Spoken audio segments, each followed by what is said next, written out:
Hey, coaches. All right, ladies, mentorship call number 2. For those of you who don't know me, my name is Sarah, one of the coaches within the sisterhood, and Erin G and I are sharing with you guys tonight. If you don't have a piece of paper and a pen, please go grab one. We have lots of stuff to share with you, so you're definitely going to need that today. But I also just want to do like a quick little pulse check with you in your training. This business is easy to do, but it's also really easy not to do. So like, how are the things going? Are you scheduling it into your day? Are you doing the things? Are you working through the training? Because like I said, it's so easy to let the days pass you by and not do it. So make sure you are scheduling it in, making it a priority, because this business feels good when you are doing the things. So before we get started, if you have any questions at all, drop them in the chat. We will answer them the best that we can throughout the call. And then if we need to talk about any of them at the end, we can certainly do that with some Q&A as well. But Erin and I are here today to mainly talk to you about your social media and inviting.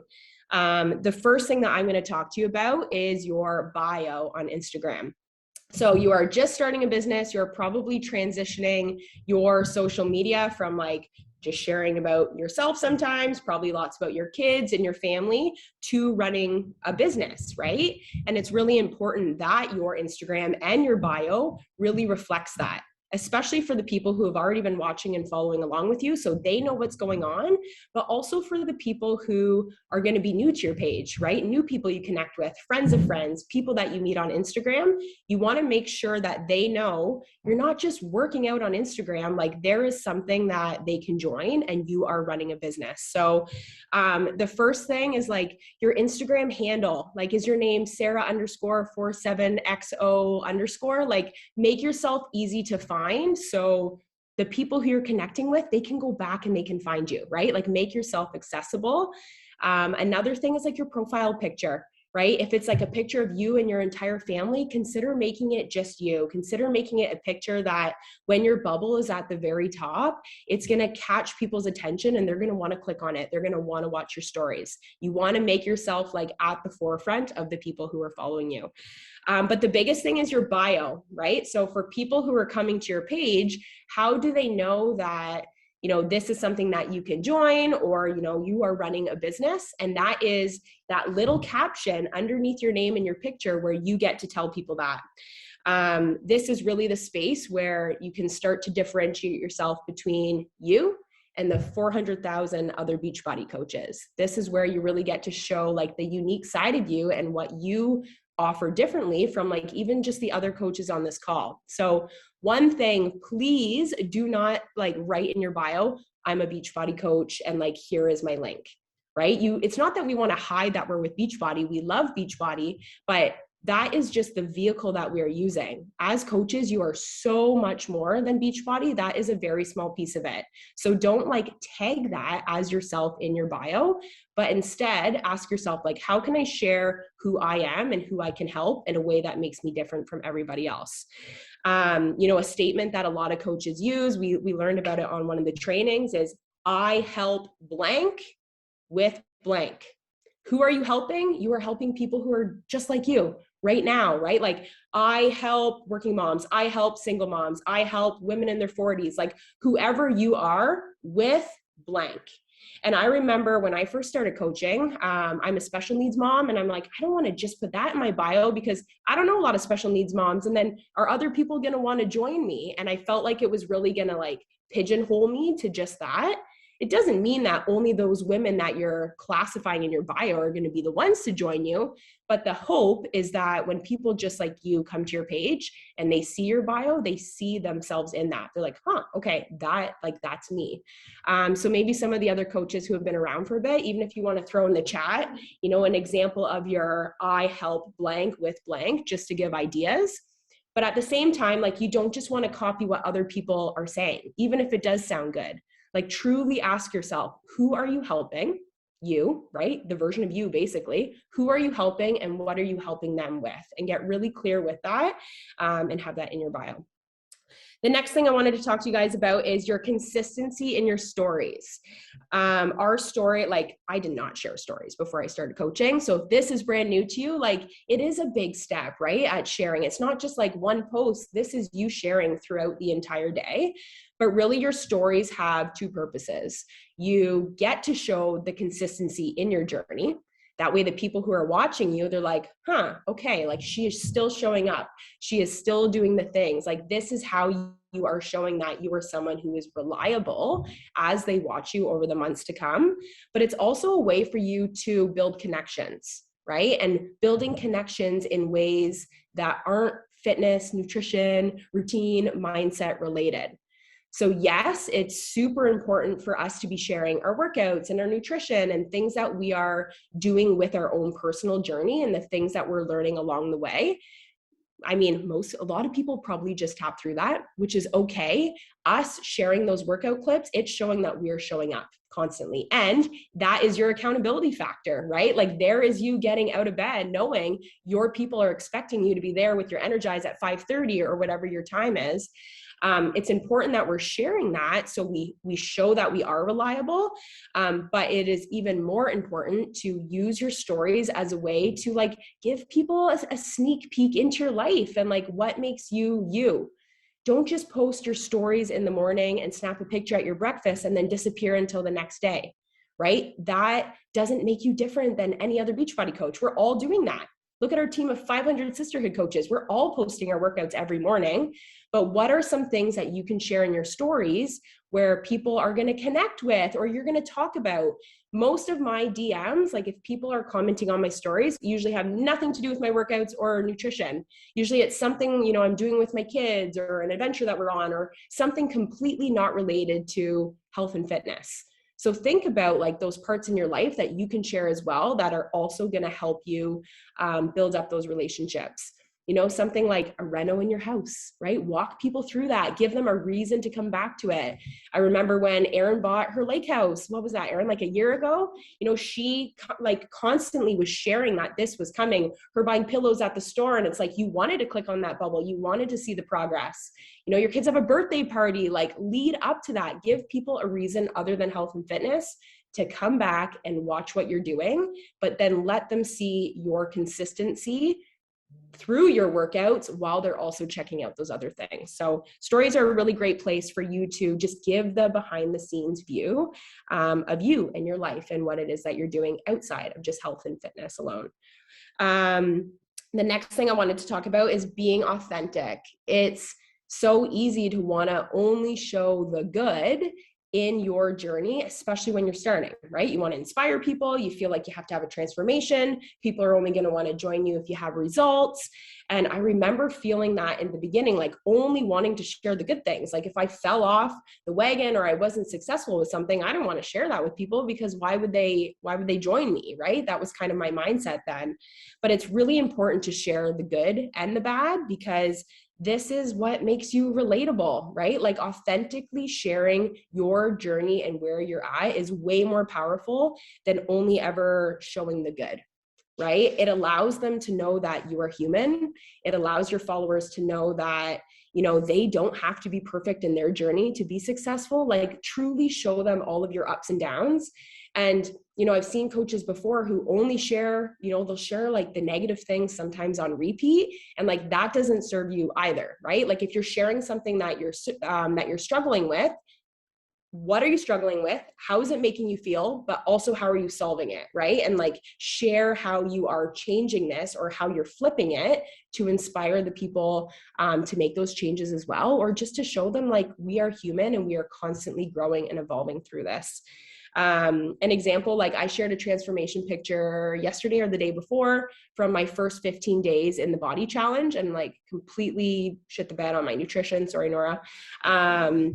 And like gained 2 pounds and did not get the transformation. But I told my following I was going to share it. And I posted that. I shared what I learned. I shared what my plan is moving forward. And that started a lot of conversations. So don't feel like only the good, even though it is our job to get results, don't feel like only the good is going to be what inspires people and start conversations. Truly share your journey authentically and use that as a way to like keep yourself in check. right? If you feel like you can't share what you're doing, maybe those are things that you need to be changing in your life or in your journey so you can feel more confident in what it is that you are sharing.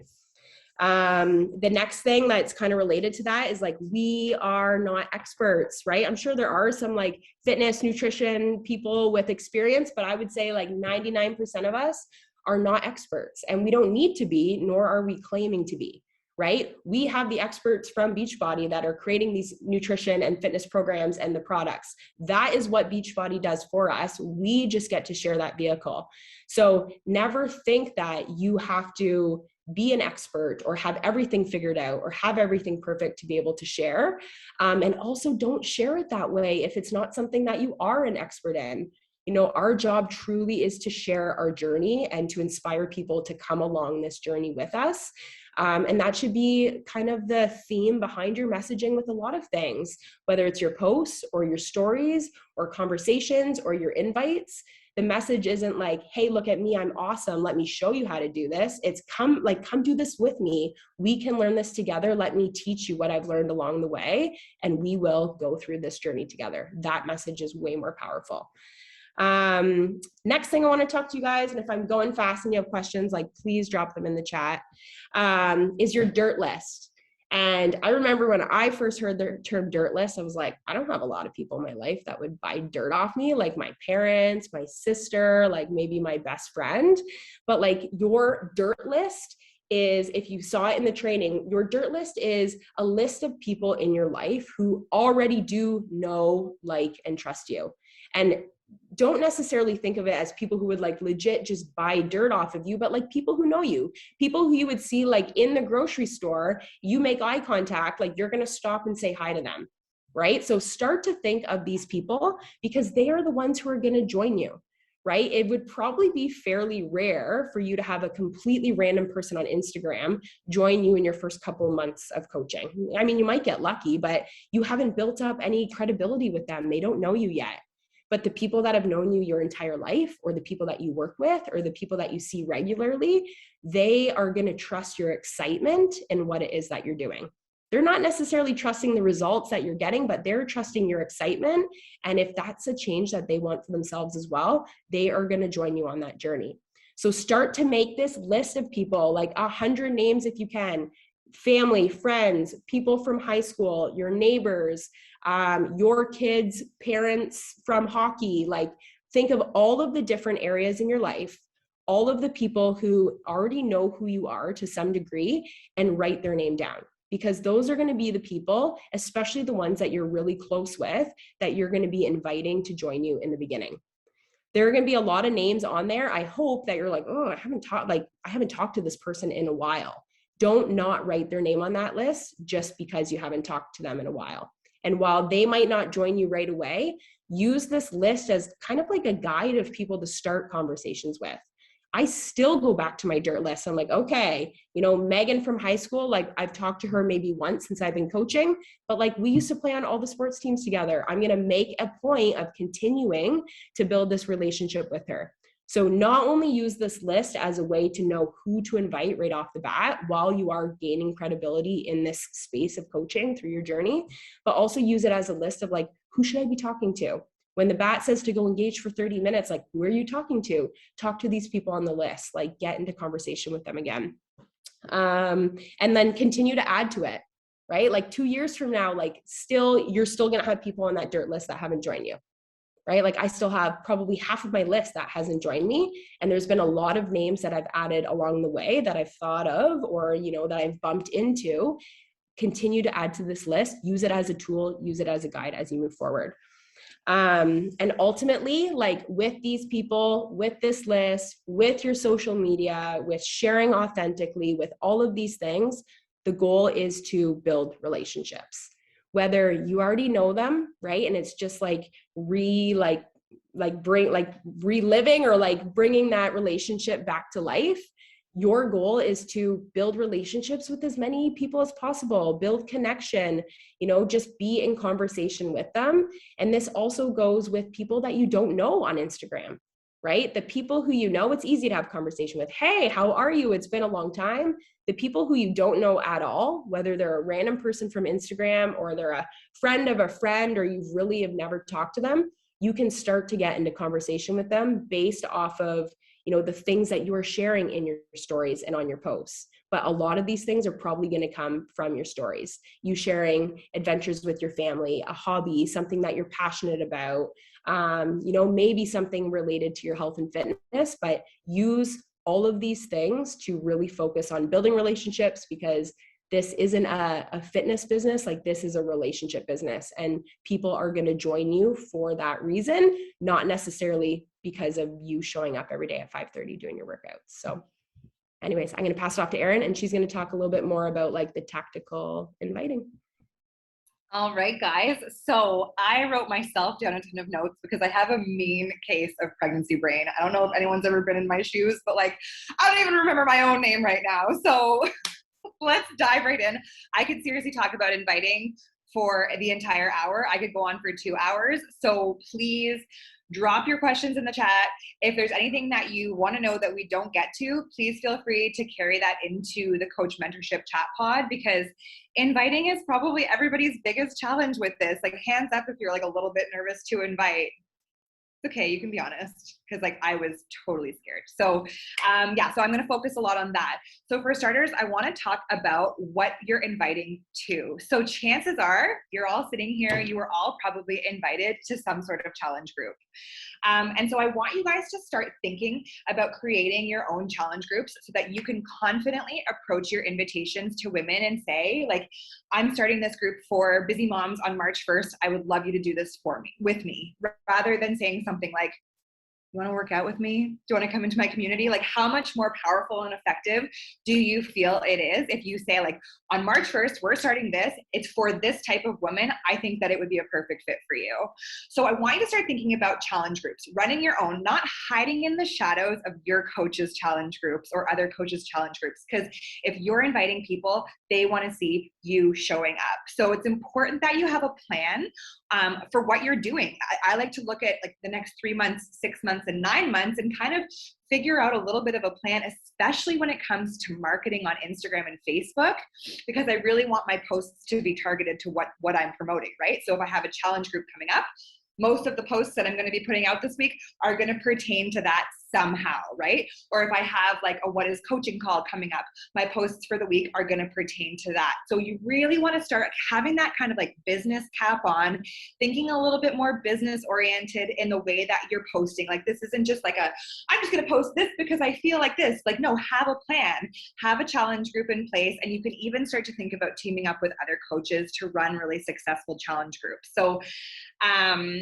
yeah, so I really, really, really want you to start. I didn't do that in the beginning. I was just kind of like, hey, like, I'm starting this community, come on in. And it was effective. But after a while, people were kind of like, okay, what's next? Like, what are you having? And it doesn't have to be like a, 21-day fix, let's all do the same program. Like, there's going to be times that you're doing, 9-week control freak, for example, and you're not going to want to pause that to do the same to do the same program as the women in your challenge group. So don't think of it that way. Like, you never have to be on the same page as them. And in fact, they don't even all need to be doing the same program as each other. It can be like a pick your own path challenge group. It can be like it's December and you're like overcoming holiday stress while working out, or it can be March and you're like, we're going to learn all about spring cleaning while working out. These challenge groups should be stuff that excites you, because if you're excited about it, that's going to feed into your group and your challengers are going to be excited about it too. Nothing is worse than starting a group and having zero engagement and it feels like wah, wah, wah. But if you're excited, people are going to feel the excitement. So run things that you're excited about, because you want to be doing this with like-minded individuals, right? So like, if you're really excited because you're going to run like a sizzling summer salads challenge group because you love a good summer salad and that's your jam, then look for other women who want to have summer salads in cute little mason jars with you. Those are your people. So don't shy away from doing really niche challenge groups that are going to be fun for you. And that's also how this role as a coach is going to stay fresh and exciting over time, if you're running challenge groups that are exciting to you. So be creative. It doesn't have to be all about working out. It doesn't have to be all about nutrition. These are the things that we do in the group while also adding value in other ways, right? There's a question here that says, what if you only get one person for the challenge group? Great. Go for it. You're going to be the best damn coach to that one person, and that person is going to buy all into this process because they're going to have so much love and support from you. There's so much fear around running these small challenge groups, and I'll tell you, I've had challenge groups with 100 people in them, and those are cool, but the really special and unique ones are the smaller numbers because I'm more able to connect with every single individual in there. I'm more able to answer all the questions. I'm more able to pour all of my love on each and every person rather than just the masses. So like, please don't shy away. And if you are really, really, really nervous about just having that one person, maybe this is when you want to start kind of approaching other coaches, having conversations, and maybe teaming up. Because if you have one person and another coach has one person, there's a beautiful challenge group of 4, and that's an awesome, awesome number. So just grab your buddy, do it together. You and that one person are going to have an awesome 21 or 30 days. You're going to have great results, and don't feel shy. And honestly, even if you do, like, that's going to, over time, that's going to grow. You're going to have 2 people next month. You're going to have 4 people the month after that. Like, we all have to start somewhere. So please don't shy away from the lower numbers. I also want to talk to you guys about landing pages, because there's a lot of questions about like what kind of info do I send people when I am inviting. So we talked about this a little bit in the chat this week, but when I'm inviting, when most of us are inviting, I grab the person's email right away, because if we're having this like back and forth conversation and I'm trying to spew all of this info in Facebook Messenger or over Instagram, it's going to get lost. It's going to be way too wordy. I'm probably going to bombard them with too much info, and they're going to get freaked out and walk away. Or I'm just going to forget that we even had that conversation because it's not properly tracked anywhere. So once someone's expressed interest, I grab their email, and that's where I'm going to send them more details. So I create a crafty little email that's really targeted to the specific person. So it's short and it's to the point. If she's like a lonely mom, for example, in my email, I'm going to talk a little bit about like the power of community. Or if she needs like major help with her nutrition, I'm going to talk about how Portion Fix like changed my life. And then at the bottom of that email, it's going to be short and to the point. The bottom of that email, I'm going to include a landing page, and that has all the information and the prices and what they get. I'm not going to be talking about challenge packs and Shakeology and Recover and all these supplements in my email. They're going to get lost. They're going to get overwhelmed. They don't care. They want to know what they get. They want to know how it's changed your life and what it could possibly do for them, and they want to get to the price. So maybe your coach who invited you here has landing pages already created for the team you're on. You can feel free to use those until you create your own. If you already do have a little bit of history with MailChimp, you can just dive in right away and create your own with your logo and your information on them. But there's also landing pages available in the Sisterhood coaching page. I used those forever and ever, and they were super effective. Like, it has all of the pertinent information. It has all of the prices. So feel free to just use those until you kind of get your own going. But definitely that is the way to go. Do not have wordy, lengthy conversations over Instagram or over Facebook, because it will all get lost in translation. So a nice clean landing page at the bottom. And yeah, I've even gone ahead and created like a generic one, and it just has like your basic information. It doesn't have any program specific information. It's just the basic total solutions pack. And if we happen to have a sale or like a promo code, I'll include that in my email. Like, it says this price, but we actually have a deal right now going on. So yeah, landing pages, so key and so helpful. It just looks a lot more professional too, to send them something that actually they can click on and see this beautiful information pop up in front of them. So we've covered having something to invite to, we've covered landing pages, and I want to talk now about how to invite authentically. Probably the most common thing that I hear from newer coaches is like, I don't want to sound like a salesperson, or like, I don't want to come off as salesy. And like, I see a couple of people's heads nodding because they're like, yeah. And that was my biggest thing that I didn't want, because I had been approached many times by some very cringeworthy network marketing representatives. And like, while I appreciate the hustle, I did not appreciate the way that I was approached. And so I always want to approach people in the way that I want to be approached. And I really like to go back to the very first kind of like party analogy that I ever heard, which was in one of the videos in the training that Courtney said. And she said, like, if I put on Facebook, like, hey, I'm having a party tonight, come one, come all, like a couple people might come and join you, but probably they wouldn't. Like, I know I would not go to somebody's party if they put that on Facebook, because I would feel really, really weird just showing up there. And it's the exact same with this. But if you reached out individually and you said, like, Chelsea, I would love it for you to come tonight, Chelsea's probably going to feel a lot more comfortable about joining. And it's the exact same situation here. Like Sarah mentioned, we're showing up every day. We're putting polls and we're putting invitations out on social media, not necessarily because that's the way that it works, but because that's what shows our consistency. That's what shows that we are the coach for that person watching, because we're not going to stop showing up no matter what. But these invitations, Chelsea, you're sweet. These invitations need to be from a more personal level. I cannot tell you how many times I've been scared to invite somebody for fear that she was definitely going to say no, only for her to say to me, I've been waiting for you to invite me. Because people are not going to hunt you down begging for a chance to work out with you. They're scared. They oftentimes don't realize exactly what it is that we're doing. They think that maybe we don't even notice that they're there. Like, there's any number of reasons why people aren't going to hunt you down and beg you to work out, but they are curious. And so freaking many of them are going to say yes if you just grow some balls and ask them. You will be so surprised. And honestly, nothing feels better than when you have like a unicorn on your list and you ask her and she says yes. You're like, oh my gosh, it's like the coolest feeling. Even like a year and a half in, I still get so excited about those yeses.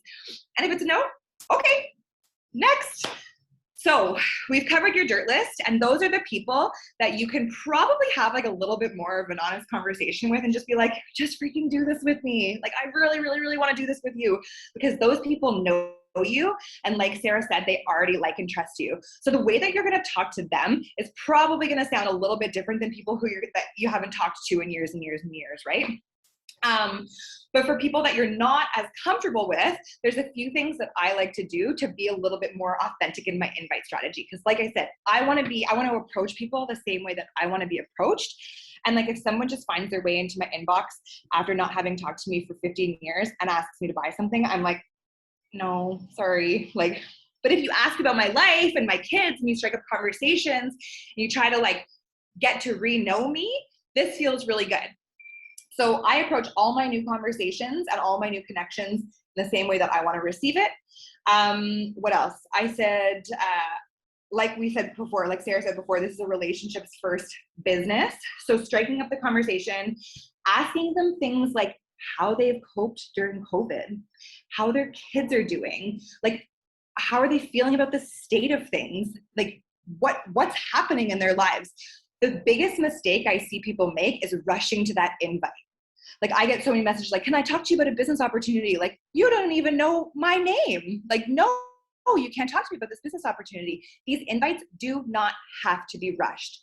So spend time opening conversations, asking people about their lives, finding connection with them. And then at some point, if you're showing up beautifully, honestly, and authentically on your social media every day, if you're doing your workouts and you're drinking your shake and you're sharing your life and you're posting beautiful posts on your static or on your grid, chances are these conversations that you're having are going to lead to them saying like, hey girl, you're killing it. Or like, oh my gosh, you're just so inspiring on social media. At which point that's an automatic door open invitation for you. You can just be like, wow, thank you so much. You should totally do this with me. I'd love to send you some information. It's really that easy. I have never in a year and a half been told, no, I don't want the information. Like, at the very least, it's an open door opportunity for you to then grab their email and send them something nice. If the conversation doesn't head that way, which it usually does because we're always posting on social media, that's a huge part of this role. We're sharing everything that we're doing, and most people aren't rude, so they're going to bring it up.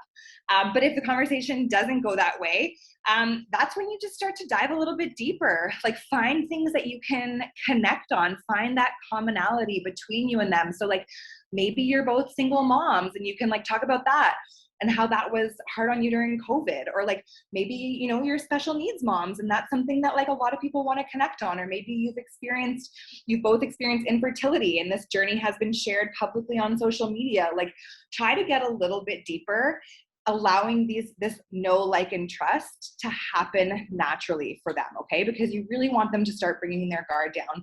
In those conversations that I'm having with people, I'm always looking for challenges that they're having so that I can find a way in to fix it, right? And every effort is my platform for that. It's the most beautiful, safe, warm space, and it changes lives every single day. So I'm trying to look for specific challenges that someone is having, and finding those challenges, finding the way that a woman is struggling allows me to fix it in a way that always feels like serving rather than selling. Okay, so like I found out that her challenge is that she's never felt more isolated. She's all alone. She has no mom friends. So I can really focus on the power of my community and the fact that it really brings women together. Or maybe she's gained 50 pounds during COVID and all she's done is sat on her couch and eat. So I can focus on how Portion Fix single-handedly changed my life with her. Or maybe she's got like debilitating anxiety. I can talk about the mental health benefits that exercise brings and how it's cured my anxiety. I can relate my own experiences back to her in a way that feels like I'm truly serving her and inviting her to do this with me, rather than just pushing this on her because I'm assuming, well, she just had a baby, she probably wants to lose weight. Like, no, that's cringeworthy. Those are the coaches we don't want to be. The people who just assume that somebody wants this for a reason like that. Never assume, because you know what? Like, there are 1,000 different reasons that somebody might join you, but this is for everybody. So like, we all probably walked into this for different reasons. I know I did. I know I was approached many, many times by coaches who didn't know me because they saw that I'd had a baby and they assumed I wanted to lose weight. Weight loss was like the furthest thing from my mind. I was focusing on getting over my postpartum anxiety and raising my child and trying to navigate my marriage. But if she had talked to me about the power of community and how women do this together, like that would have been a huge selling feature for me. So never assume that anybody wants this for any particular reason, but dig deep in your conversations, and then you can invite in a way that really, really feels good to you. So yeah, just to recap, start having the deeper conversations, ask them questions, and like, don't rapid fire. Pew, pew, pew. We don't want to rapid fire questions, but you really want to start asking those questions. Like, don't be shy to ask how they've been, where they've been, what they've been up to. Focus on building the relationship. Never focus on the sale first, because they can feel that. I don't know how many times like people are like trying to hit SC and it's the end of the month and they're like, just got to send out 50 invites, and they're just copy and pasting these invitation messages. Like, people know, people can sense that. So focus on building these relationships and grow them over time. And then you'll know when that door opens to invite people and how you can serve that individual person. And yeah, I think if you do that, you're never going to feel like a salesperson. You're going to feel like you genuinely want to help them. When we are inviting people, we need to be tracking it. So this is an area that I know a lot of coaches have trouble with. And in the beginning, certainly it was something I was not doing. And I was losing a lot of potential clients because I was not tracking who I was having conversations with. So I would be starting these new connections on Instagram and I wasn't writing it down. And then I'd be like, wait, like, what the hell was that girl's name again? Or like, what was her Instagram name? Because not everyone's name is their first and last name, right? It is like Sarah _ XOXO fit girl, whatever. So you really need to write down and track who you are talking to. If you're not tracking, you have a hobby, not a business, okay? However you do this is up to you. I know some coaches in the sisterhood have the most beautiful spreadsheets. That's not me. I am like a hot mess, but I track everything in my Rise Up planner and in the notebook that I have. So I'm writing down like the date, the connection that was made, who they are, so their first and last name and or like Insta profile name, the platform that it was on. So if I connected with them on Facebook or Instagram, and then like I'm writing down a little bit about what we talked about. So if they're telling me something like their dad is really sick, I want to write that down so that I remember. So next time I talk to them, I'm not like, hey girl, how you doing? Because that's insensitive, right? And it makes me look like an ass. I want to go back into that conversation asking first and foremost how their dad's doing.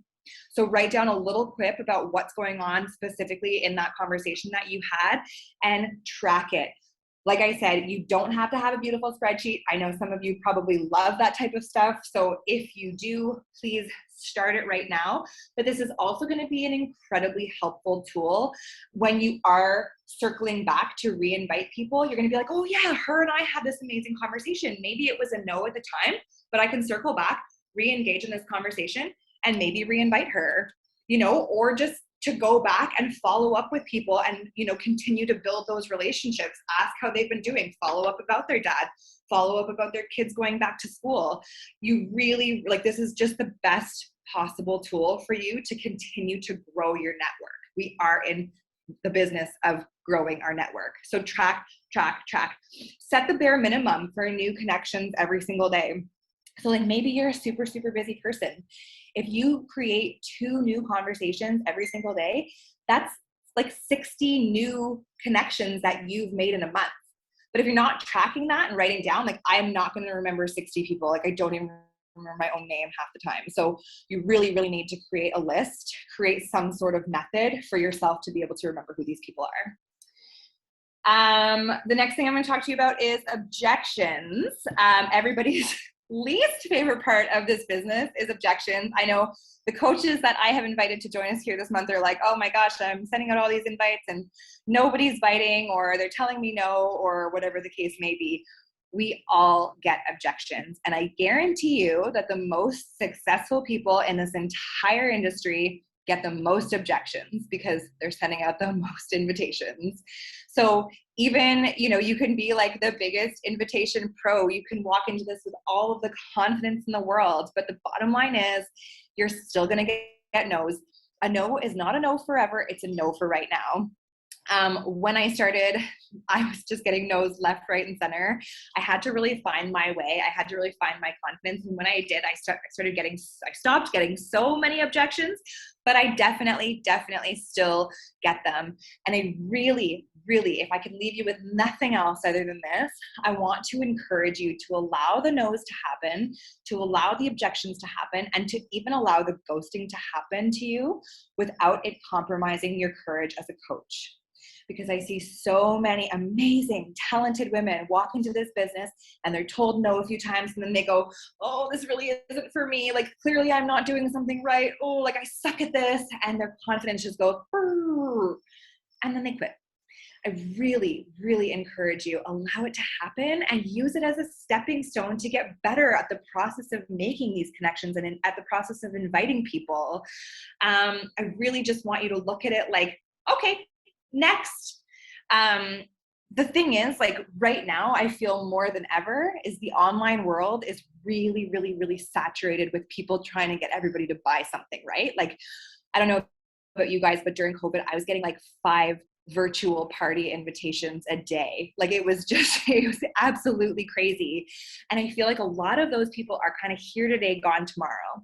They're in it, they're jumping, they're trying out this new network marketing thing. They realize oh, I'm not really making much money. And then they jump ship.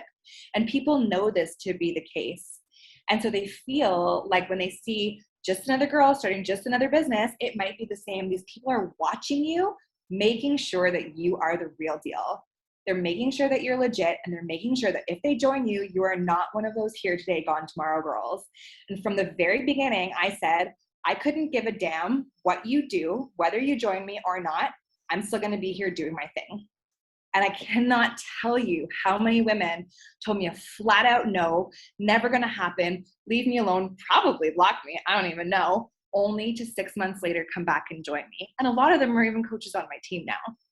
It's really, really cool. So please allow the no's to happen. And like I said, do not let that compromise your courage as a coach, because you're doing the things, you're doing a good job.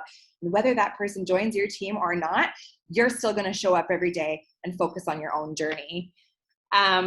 There's a couple things you can do, however, to overcome objections. So one of those things that I like to do is always to get their goals in the initial conversation that I'm having with them. So they've expressed a little bit of interest. We're starting to talk about the things. Before I send them any info, I'm asking, do you have specific health and wellness goals right now? Do you have any specific goals in mind? And yeah, chances are somebody's going to share those goals with you. Maybe they want to lose 25 pounds because their wedding is coming up, or Maybe they want to start exercising to get off their meds, or whatever the case may be. They're going to share those goals with you. Number one, you can tailor your invite to be or your email to be really focused around those goals, so that the email that you're sending them is really specific and it just doesn't look like a generic copy paste email.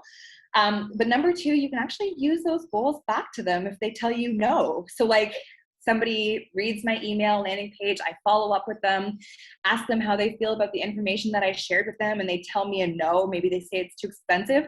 I'll say to them, like, okay, Sarah, like, so what's your plan then? If not this, how are you going to lose your 25 pounds by the wedding? And I don't think that that's rude. Like, it's an honest question. I'm not like trying to throw it in her face, but I am genuinely curious. If not this, how? And maybe she's going to tell me that she's going to go on YouTube and find some free stuff. In that circumstance, I'll use the feel, felt, found method. So, oh my gosh, I totally know what you're talking about. I tried the YouTube thing for a little while. I felt the exact same way as you know, about wanting to explore my options. But what I found was that I actually wasted so much time looking for a workout to do and not getting the results I wanted because it wasn't a tailor-made program. Once I signed up for this is what happened. So I can relate my own experience back to her, find that commonality with her. Like, I tried to go that avenue too, and I'm not bullshitting. I did. YouTube's the worst. And tell her, like, it didn't work. When I signed up for this, I found that because these programs are tailor-made, blah, blah, blah, blah, blah, blah, and you can use your experience to overcome that objection. It might still be a no. And in fact, like, it happens often that it is, but you're at least going to leave her thinking about what you've just said.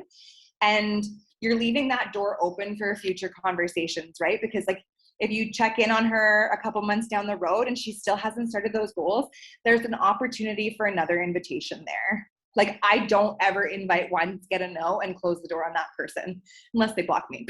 I really don't. I will always circle back.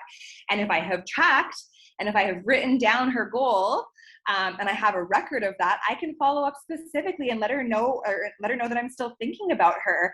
And I'll tell you, like, it really makes women feel special when you focus on a specific thing. So like, I'll say, like, Kelly, I haven't stopped thinking about you and the fact that you shared with me that you wanted to, you know, prepare for your wedding. How's that going? And she'll say, like, wow, good memory.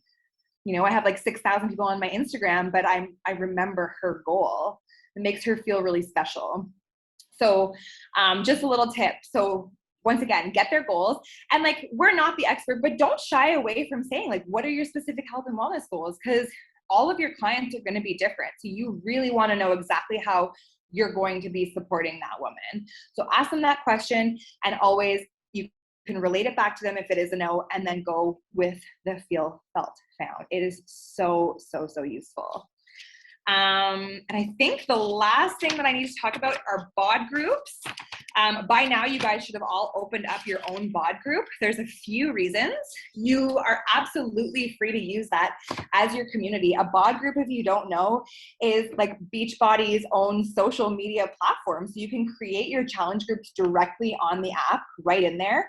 I've done it many times. It's super user-friendly. It's really, really, really great because they can track their workout directly into the group. And a lot of people love tracking their workouts. Like, it's not my jam. I always just skip that part, but so many people love to see it because at the end of the year, it gives you your tally and it shows you exactly what you did. And it's also a beautiful way for you to track exactly which clients of yours are showing up and doing the things, because those clients of yours are also potential coaches, right? The people who are tracking, the people who are doing the work. There's going to be a lot of those people who maybe don't check into your community, but it doesn't mean that they're not working out, and you can track that in bod groups. So open up a bod group. You will also, if you haven't already opened up a bod group, you'll be sent promo codes when you do. So everybody wants a discount. It's an amazing way for you to sign up your first few clients. Everyone wants a deal. You only have a couple of them to use. You can start shouting this from the rooftops on all your social media. And it's the best way to start enrolling some clients underneath you. And especially as preferred customer. customers, because then you will be well on your way to Emerald.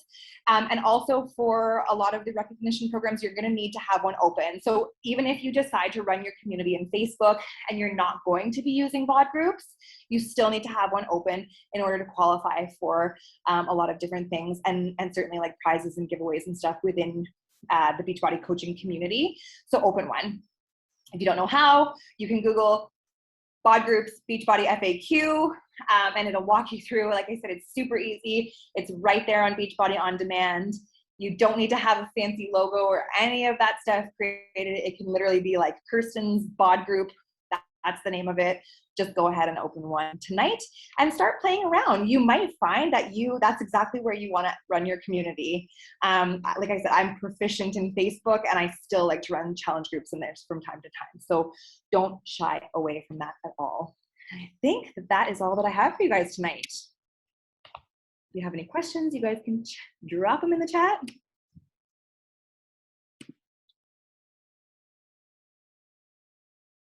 Emily says she's a paper and pencil person too. We'd be pals, Emily. All right, guys. I don't see any questions. Sarah, do you have anything you want to add? No, I think that's everything. Oh, did I hear someone? Oh, No, I think that's unmuted everything. myself. What's up? Wow, like incredible to hear you guys speak. Like, guys, hearing from all these different leaders is so powerful and so valuable for your journey. Erin, hearing you speak about connections, like when Erin joined our team as a coach, like she really changed the way that we were inviting and changed the way we spoke to our coaches about connections, and gave us all a really big reality check about, you know, those types of hey girl messages. So just really, really cool to hear you guys speak. I was sitting back and being like, I wonder if people are like feeling like, oh my God, this is so much. So I just want to bring it back, guys. You're brand new coaches. Your journey is your job. Start a group, pour into your own personal journey, share it a little bit like a diary on IG, start a group, invite women to join it, keep it simple. All these incredible learnings are to help you sort of get excited, get ideas, take one or two things per call, you know, but keep it simple, focus on your journey, start a group, invite women to join, and these calls are all recorded. So I think this was a really good one to come back and rewatch. So much good info. Yeah. All right, guys, we have an awesome team call tonight. Sophie and Erica are talking about what to do when you're working the business. So kind of talking about how to do a power hour. You know, it's a lot when you're a new coach that you have these like back-to-backs, but keep in mind, after this month, it'll just be the one team call on Wednesday. So if you can double up and come listen, then come join us. If not, have a great night, and I'll post this recording soon. Sarah and Erin, thank you so much. That was incredible.